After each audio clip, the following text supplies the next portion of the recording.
Hi, hello everyone. How are you all guys? Fine.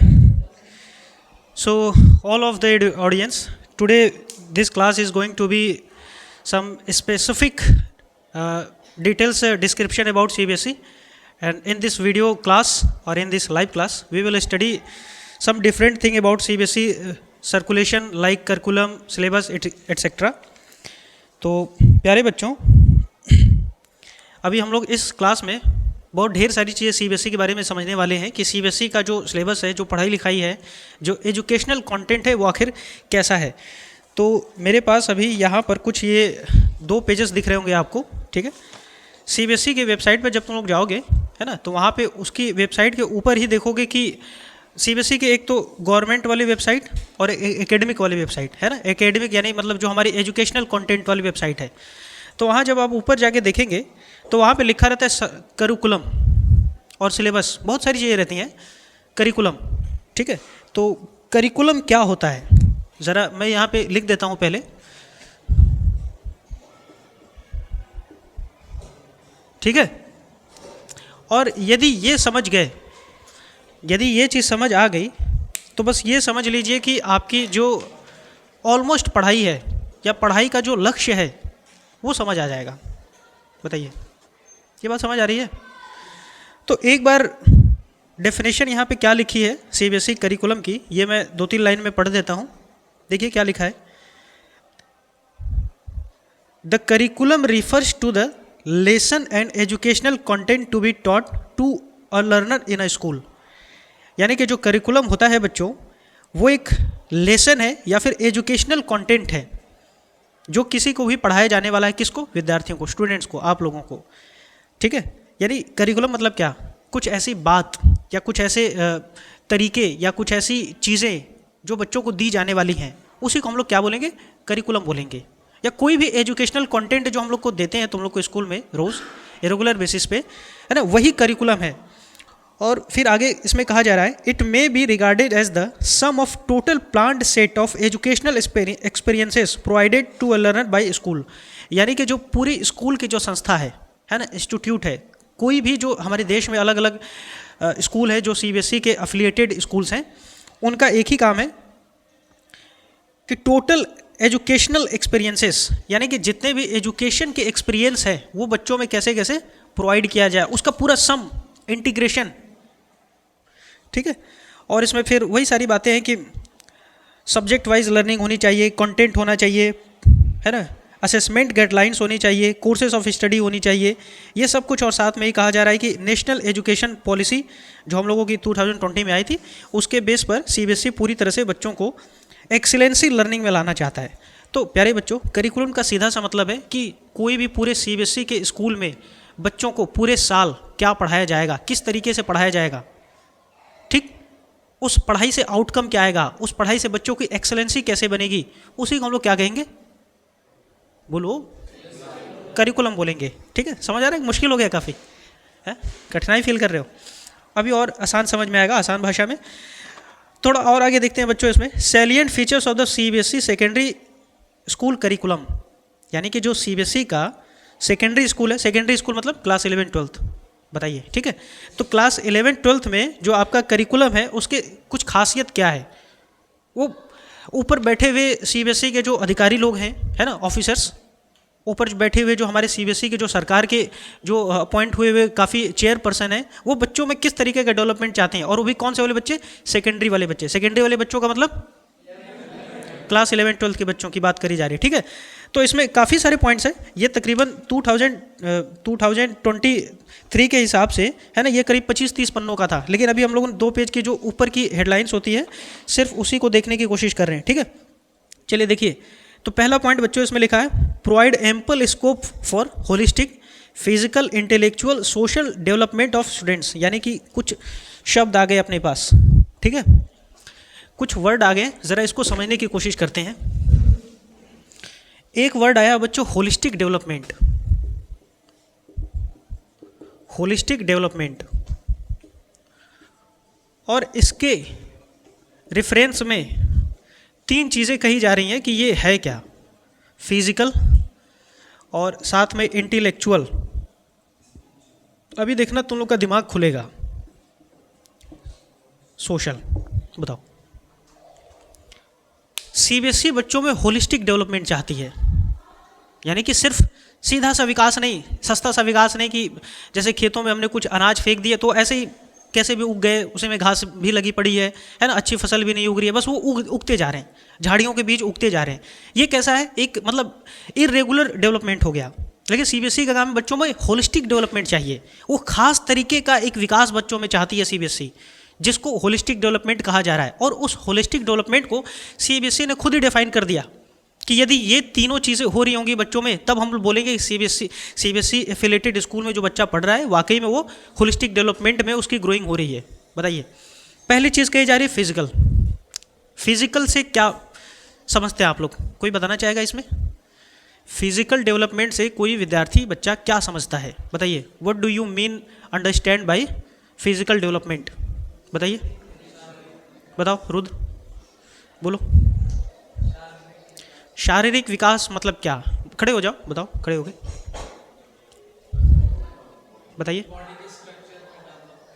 Body के structure पर development. और तो इस बॉडी के स्ट्रक्चर की यानी फिजियोलॉजिकल डेवलपमेंट की बात करी जा रही है ना। तो इस फिजियोलॉजिकल में सिर्फ हमारा बॉडी ही नहीं है, बॉडी का ही, बैठ जाओ, सिट डाउन, बॉडी का ही हिस्सा तो ब्रेन है, बताइए। यानी ब्रेन सही तरीके से काम करे। और यहाँ पे अभी माइंड या कॉन्शियस लेवल की बात नहीं करी जा रही है, वो सिर्फ इसके टिश्यू की बात करी जा रही है। तो जब आप अच्छे तरीके से स्पोर्ट्स में इन्वॉल्व होंगे, खेल कूद में होंगे, ठीक है, और जितने भी फिजिकल एक्टिविटीज़ होती है स्कूल में हम लोग की अलग अलग तरीके की, बताओ, कल्चरल एक्टिविटीज़, उसमें भी कुछ वर्क लगता है ना, बोलो। रनिंग हो गया, वॉकिंग हो गया, डिबेट हो गया, अलग अलग तरीके के जब हम लोग कुछ मेहनत कर रहे होते हैं, बताओ। और जब हम लोगों को इस फिजिकल डेवलपमेंट के लिए एक तो हम लोग की जो फिजिकल एक्सरसाइज की बात करी जा रही है, और साथ में हम लोग का फूड और बैलेंस डाइट भी अच्छा होना चाहिए, बताइए। क्योंकि जो दिमाग है, जो ब्रेन है, वो भी तो हमारी बॉडी का ही हिस्सा है, यानी हमारे ब्रेन के टिश्यू और पूरी बॉडी की फंक्शनिंग एकदम सही काम करे। एक तो हो गया ये हम लोग का फिजिकल डेवलपमेंट। अब बताइए साथ में जो असली बात आ रही है, इंटेलेक्चुअल डेवलपमेंट। कोई बताना चाहेगा इंटेलेक्चुअल डेवलपमेंट से क्या मतलब है? चलिए, ये जो हम लोग के आगे का जो ब्रेन का हिस्सा दिखता है ना, इसको हम लोग सेरिब्रम कहते हैं, ठीक। बायोलॉजी की क्लास में सर ने आप लोगों को काफ़ी अच्छे से पढ़ाया होगा। सेरिब्रम, ये जो, अरे भाई ध्यान से, ठीक है, देखिए बच्चों, ये जो सेरिब्रम होता है ये आपके एनालिटिक्स पे काम करता है, लैंग्वेज पे काम करता है, रीजनिंग पे काम करता है। मतलब आपके पूरे बॉडी का और उस पर भी आपके पूरे ब्रेन का कुछ भी ऐसा है जो आपके कंट्रोल में है या हो सकता है, वो यही हिस्सा है सेरिब्रम। बताइए, जैसे आप कौन सी भाषा सीखना चाहते हैं, कौन सी भाषा बोलना चाहते हैं, कंट्रोल है आपका, ठीक। क्या चीज़ आप सोचना चाहते हैं, किन चीज़ों पर आप तर्क वितर्क करना चाहते हैं, कंट्रोल है, बताइए। कौन से गणित के सवाल लगाना चाहते हैं, इसमें भी कंट्रोल है। लेकिन कोई कहे कि मैं सांस लेना चाहता हूँ या सांस लेना नहीं चाहता हूँ, मैं चाहता हूँ कि मेरे दिल की धड़कनें रुक जाएं, ये सब पॉसिबल नहीं है। या मैं अपनी पूरी किडनी पे पूरा कमांड करूँगा, है ना, बताइए, अपने किडनी पे रोक के रखूँगा, ये सब क्या है, हमारे कंट्रोल में नहीं है।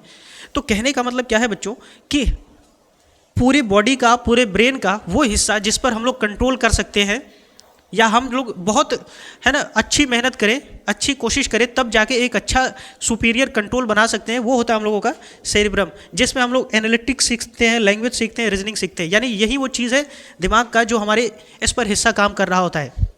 तो अब बताइए, इंटेलेक्चुअल डेवलपमेंट का मतलब होता है कि इसी सेरिब्रम की जो एनालिटिक्स है ना, इसकी जो वर्किंग है, जो परफॉर्मिंग फंक्शन है, उसमें डेवलपमेंट होना। अब मुझे बताओ कि हम अपने इस दिमाग के खास हिस्से का डेवलपमेंट चाहते हैं, तो कैसे विकास किया जाए इसका, बताइए, कैसे? कोई बताना चाहेगा? मेडिटेशन, मतलब हम इस पे कंट्रोल करना धीरे धीरे सीख सकते हैं, ठीक। यानी कि इंटेलेक्चुअल डेवलपमेंट में हम लोगों का मेडिटेशन आ गया। और बताइए, और बताइए मैथ्स, मैथ्स लगाने पड़ेंगे।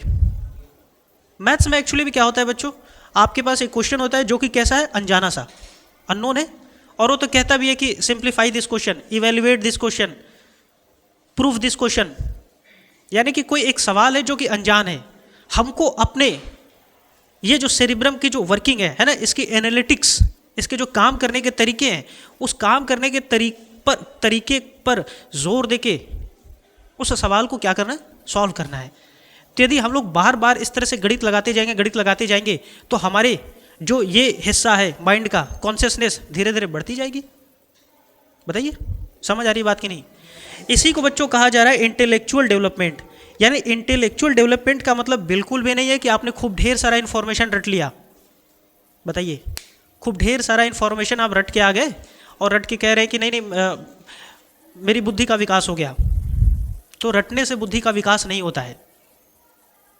जिस बच्चे ने एनालिटिक्स सीख लिया, मैथ सीख लिया, रीजनिंग सीख लिया, कुछ अनजानी समस्याओं का समाधान निकालना सीख लिया, तब हम कहेंगे कि उसके इंटेलेक्चुअल डेवलपमेंट हुआ। बताइए ठीक है, यहाँ तक बात समझ आ रही है? अच्छा, अगला पॉइंट है बच्चों सोशल डेवलपमेंट। सोशल डेवलपमेंट मतलब क्या? अरे ये तो हिंदी हो गया, सामाजिक विकास। बताइए कौन बताना चाहेगा, कोई खास इस पर कुछ बोलिए। गर्ल साइड से सोशल डेवलपमेंट बताओ, बोलिए, बोलिए। हमारा क्या पार्टिसिपेशन है ना? सही है, वेरी गुड, बहुत सही।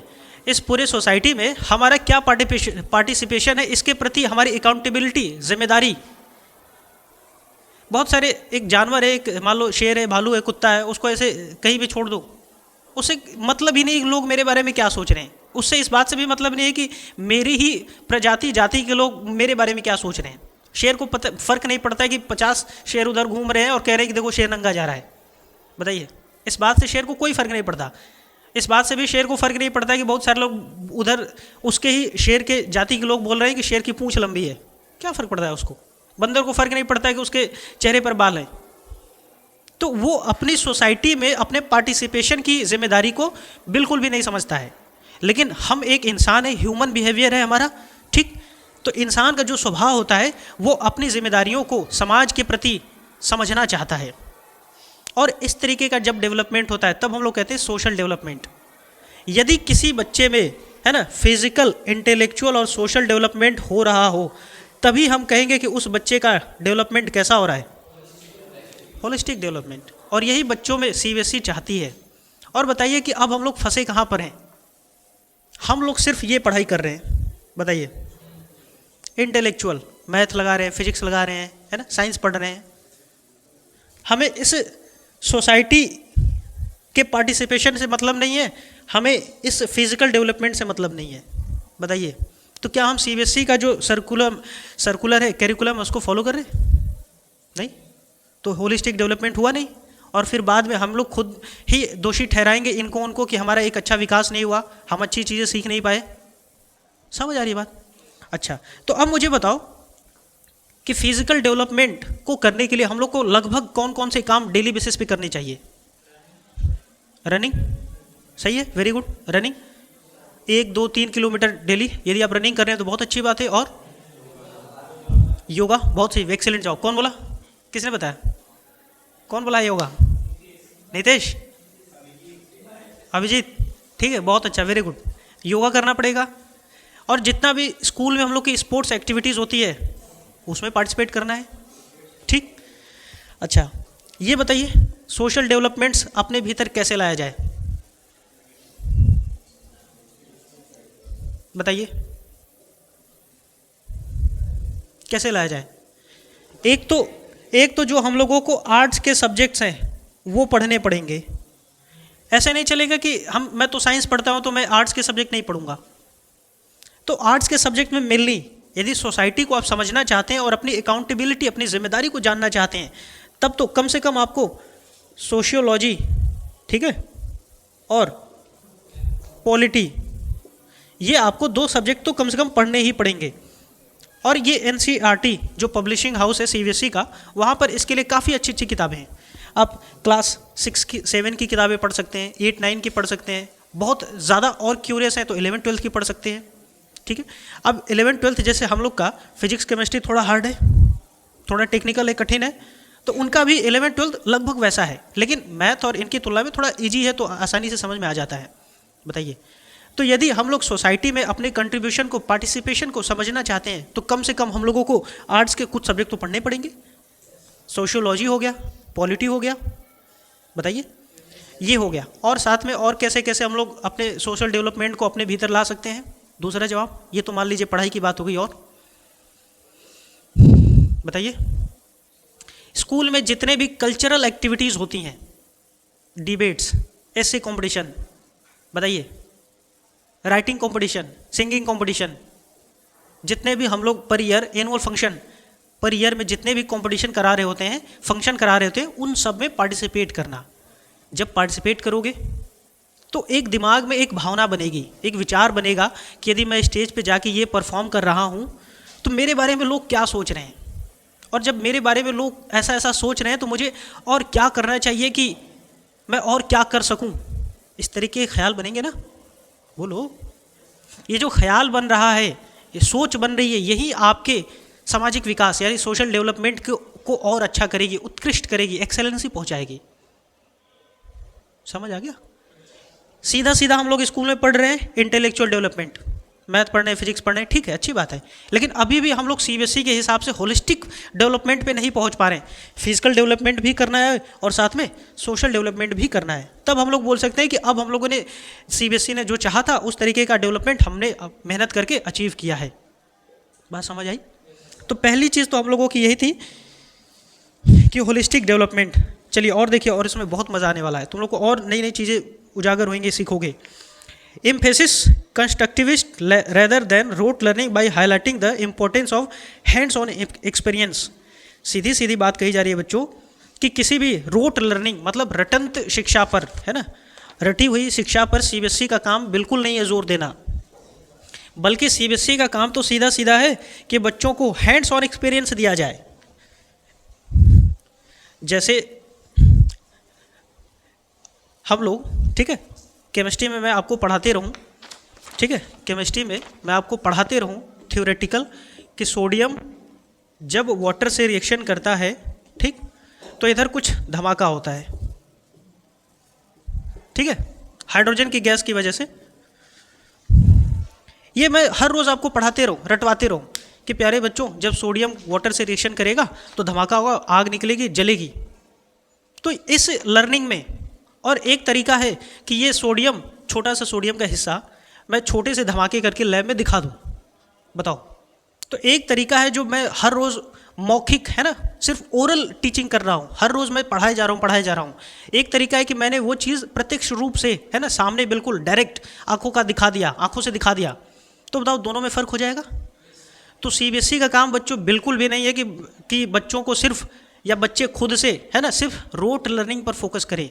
सीबीएसई का काम क्या है? Hands on experience.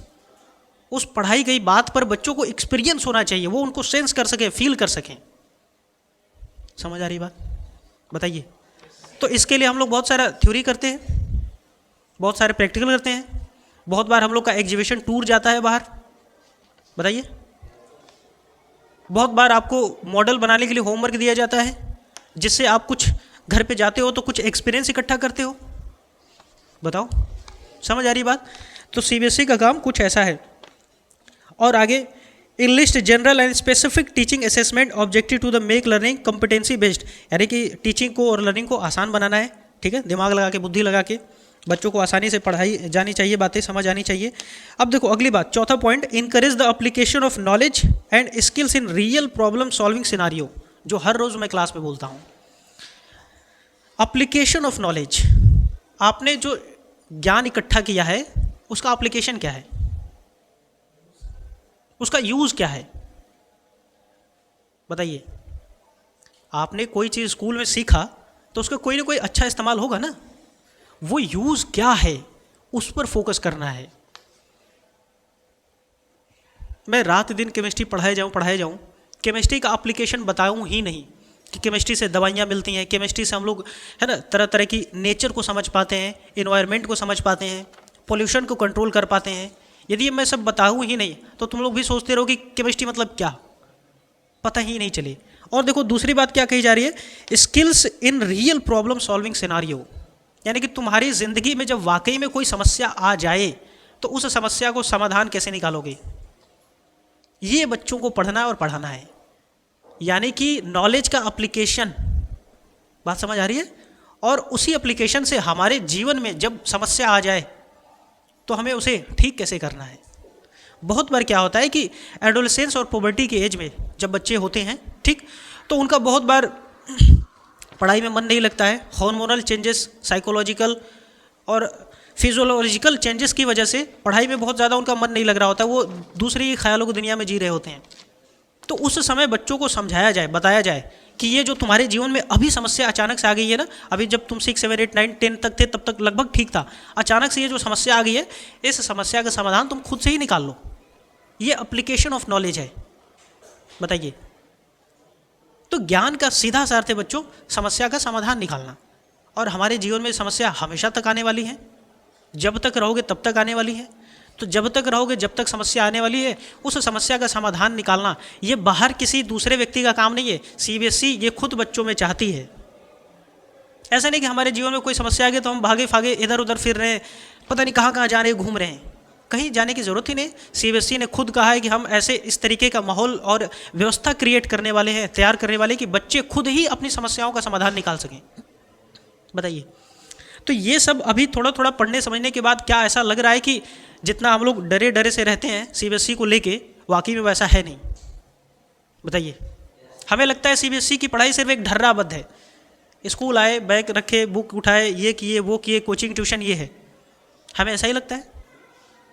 लेकिन सीबीएसई का जो रियल करिकुलम है ना, जो सीबीएसई की असली बात है, उसके बाद हम लोग को तो यही समझ आ रहा है कि मतलब ऐसा नहीं है। बोलो भाई, अरे बोलो यार, समझ आ रहा है कि नहीं? ठीक है, अब देखिए इससे भी जो काम की अगली पॉइंट है, 5वां point, uphold the constitutional values by encouraging value based learning activities.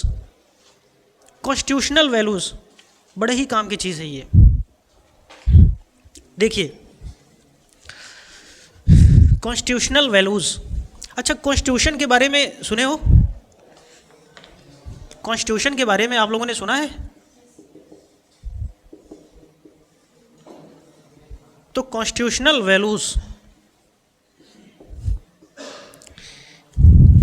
बताइए, इस वर्ड से कितने लोग क्या समझते हैं और क्या बताना चाहेंगे इसके बारे में कुछ भी? कॉन्स्टिट्यूशनल वैल्यूज बोलिए, कोई बताना चाहेगा इसके बारे में? हमारे देश में एक कॉन्स्टिट्यूशन है, ठीक है कि नहीं? अभी हम लोगों ने 26 जनवरी को रिपब्लिक डे सेलिब्रेट किया था। ये जो रिपब्लिक डे है बच्चों, ये वही दिन है जिस दिन कॉन्स्टिट्यूशन को इनेक्ट किया गया था, लागू किया गया था, 26 जनवरी 1950। ठीक है, यहाँ तक ऐसा जी के हल्का फुल्का मालूम है। ये कॉन्स्टिट्यूशन ही बच्चों हमारे देश को है ना डेमोक्रेटिक, रिपब्लिक, सोवेरन, सोशलिस्ट बनाता है। और जब हमारा एक देश एग्जिस्ट करता है तो हम लोग भी एक इंडियन सिटीजन होते हैं। बताइए, जब हमारा देश है, कोई भारत देश है, तभी तो हम लोग भारतीय नागरिक हैं। और यदि हम लोग एक भारतीय नागरिक हैं तो हमारा अपने देश और इस समाज के प्रति कोई जिम्मेदारी बनती है। बताइए, उसी जिम्मेदारी को बच्चों वैल्यूज कहा गया है, उसी अच्छाइयों को वैल्यूज कहा गया। वैल्यूज, वैल्यूज ये वाली, तो बच्चों में कॉन्स्टिट्यूशनल वैल्यूज को इनबिल्ट करना है, बढ़ाना है, सिखाना है। यानी बच्चे को पता होना चाहिए कि ये मेरा देश है, मैं इस देश का नागरिक हूं। जब एनसीईआरटी की बुक खोलोगे, ठीक है, कोई से भी, कोई दिखाते हैं एनसीईआरटी की बुक में,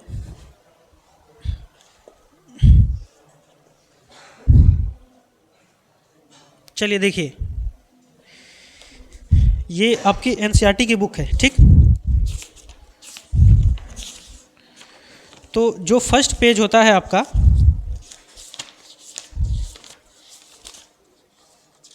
यहाँ पर देखिए आवर नेशनल एंथम लिखा है। ये क्यों लिखा गया है? ताकि आपके भीतर अपने देश के प्रति एक जिम्मेदारी की भावना जागे। ठीक, समझ आ रही बात? ऐसे ही जब आप इधर और पेज खोलेंगे तो इधर प्रीएम्बल लिखा रहता है, इसमें नहीं लिखा है, दूसरे वाले एनसीईआरटी में प्रीएम्बल ऑफ कॉन्स्टिट्यूशन, और नीचे लिखा रहता है फंडामेंटल ड्यूटीज़, फिर कभी कभी लिखा रहेगा फंडामेंटल राइट्स। कम से कम 4 बातें तो हर एनसीईआरटी के फ्रंट पेज पर लिखी ही रहती हैं। कौन कौन सी बात ज़रा समझते हैं। एक हो गया हम लोगों का प्रीएम्बल, और एक हो गया फंडामेंटल राइट्स, फंडामेंटल ड्यूटीज़ और नेशनल एंथम। देखिए, प्रीएम्बल बच्चों वही चीज़ है जिसके आधार पर कॉन्स्टिट्यूशन बना। ठीक, प्रीएम्बल वही चीज़ है जिसके बेस पर कॉन्स्टिट्यूशन बना, या पूरे प्रीएम्बल का जो समरी है, जो सार है, वो पूरे कॉन्स्टिट्यूशन का जो समरी है, जो सार है, वो उस प्रीएम्बल में निहित किया गया है। और साथ में बच्चों फंडामेंटल राइट्स, देश के संविधान ने, कॉन्स्टिट्यूशन ने हम लोगों को कुछ फंडामेंटल राइट्स दिए हैं कि ये आपसे कुछ कोई भी किसी हाल में नहीं छीन सकता। उसके साथ फंडामेंटल ड्यूटीज़ कि हम लोगों को अपने देश के लिए कम से कम क्या करना चाहिए, और साथ में नेशनल एंथम। तो जब ये सारी चीज़ें आप सीख रहे होंगे तो आपके भीतर देश के प्रति, अपनी जिम्मेदारियों के प्रति एक भावना जागेगी, एक सोच जागेगी। तो आप कभी भी कुछ भी गलत काम ऐसा नहीं करेंगे जिससे आपके घर, परिवार, समाज और देश को चोट लगे, ठेस पहुँचे। तो कॉन्स्टिट्यूशनल वैल्यूज़ का इनबिल्ट करना प्रयास है सीबीएसई का हर बच्चों में। तो बताइए, इस चीज़ से हम लोग कहाँ से चूक रहे हैं? ये चीज़ यदि हमारे भीतर नहीं आ पा रही है, कॉन्स्टिट्यूशनल वैल्यूज़ नहीं आ पा रही है, तो बताइए हम कहाँ चूक कर रहे हैं, कहाँ गलती कर रहे हैं? वही सोशियोलॉजी और पॉलिटी अच्छे से समझ नहीं पा रहे हैं, सोशल डेवलपमेंट हम लोग का बढ़िया से हो नहीं पा रहा है, तभी तो। समझ आ रही है बात? लंच हो गया है, भूख लगी है, चलो लंच के लिए एक और टाइम मिल जाएगा, थोड़ी ये क्लास कर लेते हैं, थोड़ा ही है, ठीक है। तो बच्चों आगे अब देखो, और आगे बड़ी मज़ेदार सी बात है, critical and creative thinking aligning to the 21 century skill in classroom.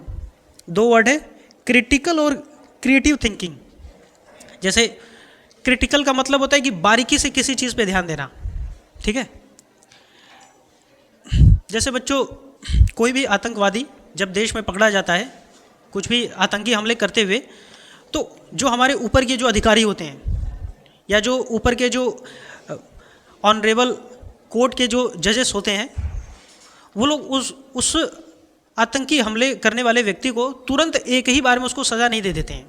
पहले उसकी एक, है ना, अनबायस्ड जांच होती है, जांच करी जाती है दोनों ही पक्ष में। कुछ उसके खिलाफ के लोग खड़े होते हैं, कुछ उसके साथ के लोग खड़े होते हैं, बताइए। और एक समय के बाद नतीजे पे हमारी सरकार और न्यायालय पहुंचती है कि नहीं, बताइए। अरे यही काम करने के लिए आप आ गए, चलिए ये बाद में लाइएगा, मैं पढ़ लूँगा, ठीक है।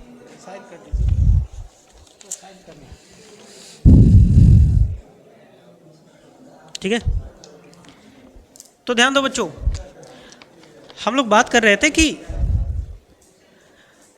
तो आखिरी में हमारे न्यायालय और सरकारी लोग आखिरी में नतीजे पे पहुंचते हैं कि क्या इस व्यक्ति को सज़ा देनी चाहिए कि नहीं देनी चाहिए, और देनी चाहिए तो कौन सी। तो ये क्या है? क्रिटिकल थिंकिंग है, क्रिटिकल एनालिसिस है। सिर्फ अंधविश्वास के कटघरे में आके हमने या जल्दी जल्दी फैसले करके तुरंत उसको सज़ा नहीं दे दिया। तो बच्चों में सीबीएसई का, है ना, डेवलपमेंट ये है, बच्चों को क्रिटिकल थिंकिंग के लिए वो तैयार करना चाहती है। बच्चे किसी भी चीज़ के लिए सही गलत सोच सकें। अंधविश्वास नहीं कि यहाँ पे जाओगे तो पेड़ है, उधर पेड़ पे एक भूत रहता है। सीबीएसई चाहती नहीं, बच्चे में ये विकास नहीं हो। बच्चा उस पर जाए, जांच करे, चेक करे, पता करे, उसके बाद अपना ओपिनियन तैयार करे कि क्या ये सही है या गलत है, बताओ। और देखो साथ में क्या कहा जा रहा है, क्रिएटिव थिंकिंग। आज बच्चों 21वीं सदी में बहुत ही भयानक स्थिति है मशीनों के आने की वजह से, कि बच्चों की जो सोच है ना वो छोटी होती जा रही है, उसकी जो क्रिएटिविटी है वो लगभग मरती जा रही है। क्यों? ज़्यादा फ़ोन, मोबाइल्स, इलेक्ट्रॉनिक, ट्रेवलिंग, इन्हीं सारी चीज़ों में ज़्यादा उनको पड़े रहना है, बताइए। तो इसकी वजह से होगा क्या, जो आप कुछ नया सोच सकते थे, क्रिएटिविटी का मतलब है कुछ नया विचार लाना, वो हो नहीं पा रहा है। न्यूटन साहब ने पहली बार सोचा था कि पहली बार एकदम नया सोचा था कि ये जो फल गिरा है, सेब गिरा है, एप्पल गिरा है, तो ये क्यों गिरा है? नई बात है, बताइए। आइंस्टीन साहब ने बिल्कुल पहली बार नया सोचा था कि E=mc², नई बात है। रविन्द्रनाथ टैगोर ने कोई पहली बार कोई गीतांजलि जैसी कोई है ना साहित्य की कृति करी थी जो एकदम नई बात थी। इसको बच्चों हम लोग क्या कहते हैं? क्रिएटिविटी कहते हैं। आप अपने दिमाग से कुछ नया रचिए, कुछ नया करिए। वो नया संगीत हो सकता है, नया साहित्य हो सकता है, नई खोज हो सकती है, नए खेल हो सकते हैं, नया सिनेमा हो सकता है, कुछ भी नया। तो बच्चों में CBSE का काम है क्रिएटिविटी को बढ़ाना। और ज़्यादातर ये आज 21वीं सदी में, इसमें लिखा भी है साफ साफ, creative thinking aligning to the 21 century skill in classroom. पूरे CBSE के अफिलेटेड स्कूल का प्रयास है कि बच्चों में 21वीं सदी के हिसाब से उनमें जो नई विचारधारा है, नई सोच है, नई क्रिएटिविटी की जो बात है वो उनमें डाली जाए। बताइए, तो इस चीज़ से हम लोग कहाँ चूक रहे हैं? कोई बताना चाहेगा कहाँ चूक रहे हैं? इसका मतलब हम लोग अकेले नहीं बैठ रहे हैं। जब अकेले बैठोगे, शांत बैठोगे, तभी तो तुम्हारे दिमाग में कुछ नया आएगा।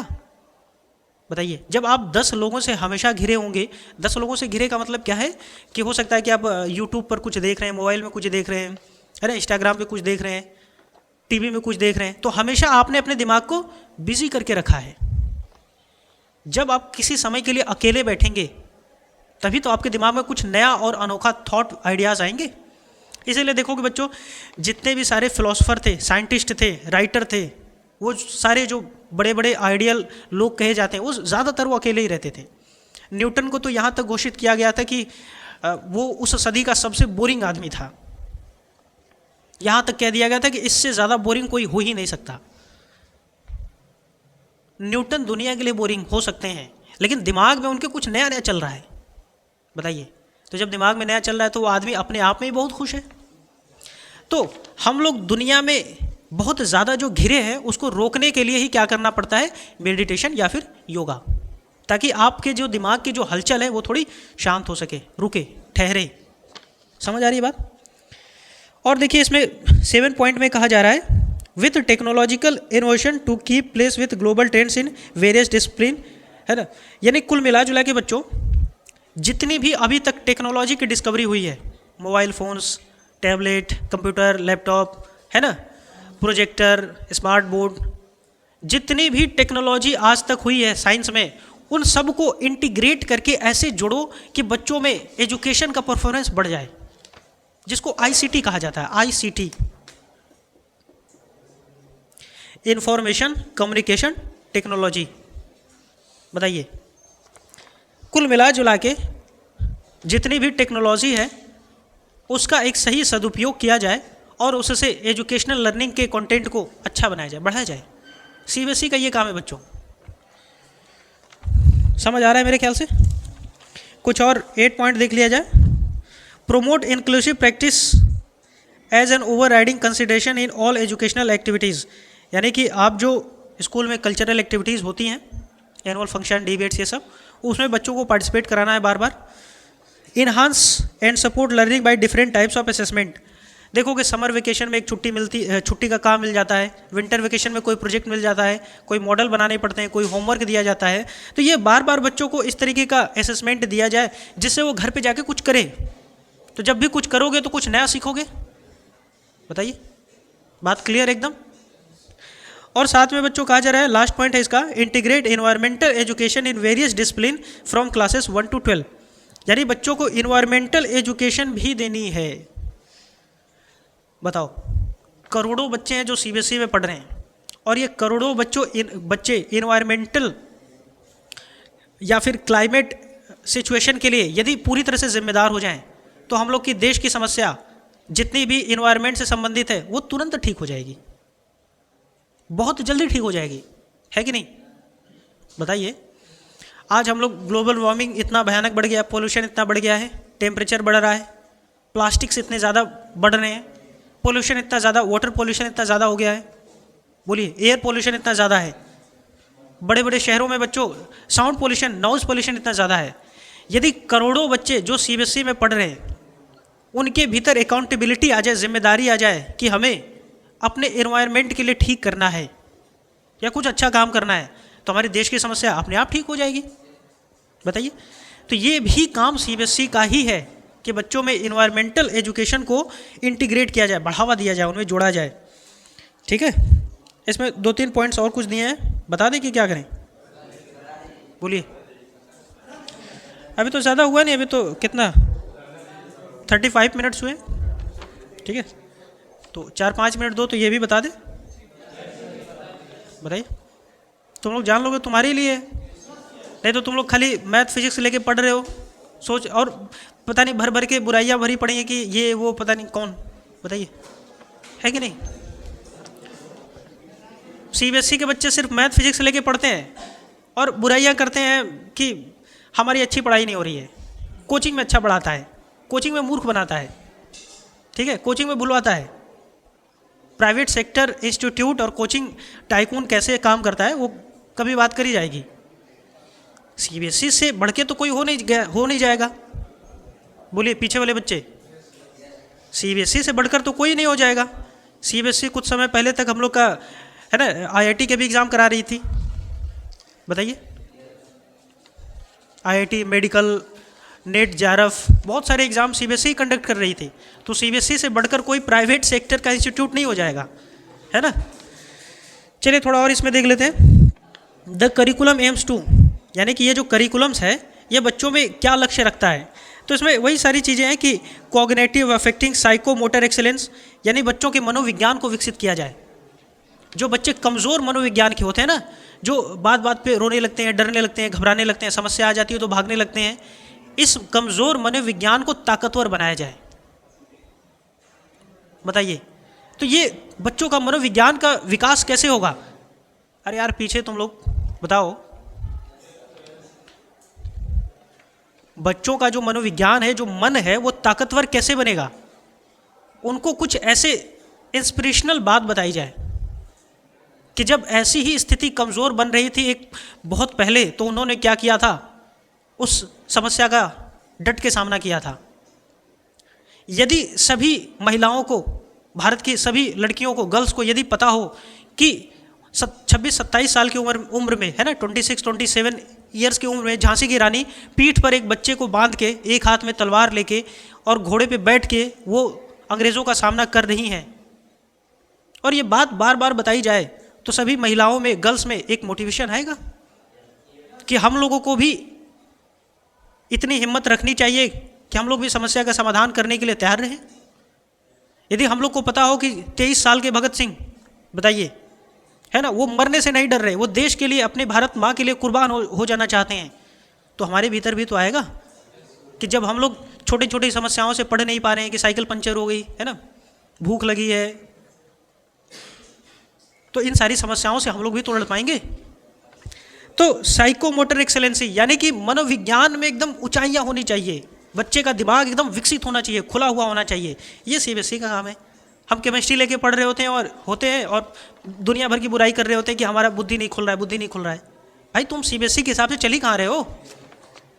सीबीएसई के हिसाब से चलो, सारे काम ठीक हो जाएंगे। Enhance self awareness and explore इनेट potential. बताइए, सेल्फ अवेयरनेस यानी आपको अपने जीवन के बारे में पता होना चाहिए। इनेट पोटेंशियल, आपके भीतर की जो अंदरूनी शक्ति है वो उजागर होनी चाहिए।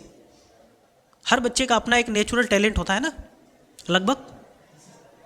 वो सिंगिंग में अच्छा हो सकता है, राइटिंग में अच्छा हो सकता है, स्पोर्ट्स में अच्छा हो सकता है, किसी फील्ड में वो बहुत अच्छा हो सकता है। तो उस चीज़ को जगाना है। और सेल्फ अवेयरनेस, अपने जीवन के प्रति पूरी सावधानी बच्चे को होनी चाहिए। ठीक है, वही जैसे एप्लीकेशन एंड प्रॉब्लम सॉल्विंग बताई दिया हमने। लर्निंग, लिटरेसी, लाइफ स्किल, जीवन की जो स्किल्ड है, कुछ ऐसे काम करोगे जिससे तुम्हारा जीवन समृद्ध हो जाए, सुखद हो जाए। ठीक है। और जॉयफुल लर्निंग, पीछे वाले बच्चे तो लोग माहौल मत खराब करो। ठीक है। जॉयफुल लर्निंग यानी आपकी जो पढ़ाई का तरीका है वो बिल्कुल, है ना, आनंददायक होना चाहिए, बोरिंग सा नहीं लगना चाहिए। बताओ, सीबीएसई ने खुद क्या, ऊपर के बैठे हुए अधिकारी कह रहे हैं कि बच्चों की पढ़ाई में, है ना, बोरियत नहीं होनी चाहिए, बच्चों का एकदम जॉयफुल लर्निंग होनी चाहिए। और साथ में वही कि वैल्यूज़ और कल्चरल लर्निंग डालनी है बच्चों में, अच्छी अच्छी बातें डालनी है, उनको कल्चर सिखानी है, वैल्यू सिखानी है। समाज के प्रति उनको जिम्मेदार बनाना है, यूटिलाइज टेक्नोलॉजी का भी उसमें इनबिल्ड करना है ना, एक अच्छे इंसान, देखो लिखा ना बेटरमेंट ऑफ ह्यूमन काइंड, यानी उस बच्चे को एक अच्छा इंसान बनाना है। और साथ में नॉलेज और लिवलीहुड स्किल, यानी बच्चा मतलब जो पढ़ रहा है तो उससे अपनी रोजी रोटी कैसे करेगा, आजीविका कैसे जलाएगा, अपने आप को आत्मनिर्भर रख के कैसे जिएगा, ये भी उस बच्चे को सिखाना है। अब देखो एक वर्ड आता है इकोनॉमिक्स में, ध्यान से सुनेंगे, डिसगाइज्ड अनएम्प्लॉयमेंट।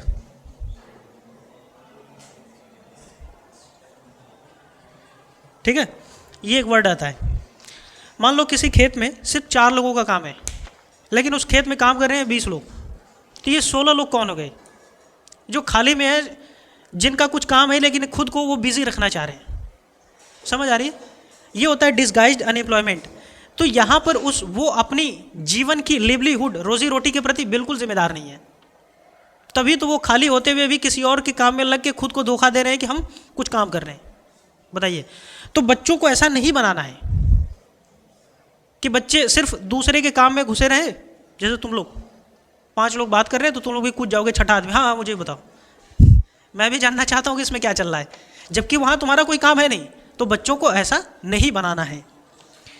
और साथ में वही शो केस टैलेंट है ना, आर्ट और टैलेंट के फील्ड में उनको अच्छा करना है।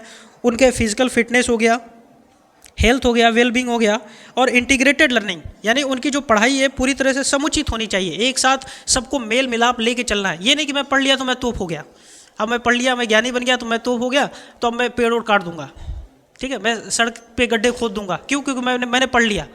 तो इस तरीके का भी विकास बच्चों में नहीं चाहती सीबीएसई। तो यहाँ से पढ़ के मेरे ख्याल से कुछ बातें तो समझ आई होंगी कि सीबीएसई बोर्ड जो हम लोगों का है वाकई में वो कैसा है और बच्चों में क्या डेवलपमेंट चाहता है। बताइए, थोड़ी बहुत बात समझ आई? और इससे रिलेटेड आपकी जो समस्याएं होंगी वो फिर अगली क्लास में क्या किया जाए, रहने दिया जाए। और ये जो तुम लोग पढ़े हो ना, इसको सीबीएसई की वेबसाइट पे जाके करिकुलम में देख लेना। और यदि ये जो पूरा पेज है हम लोगों का, ठीक है, इसका जो पीडीएफ है करीब 23-24 पेजेस का, वो चाहिए होगा तो यही मिल जाएगा वीडियो में नीचे, ठीक ना।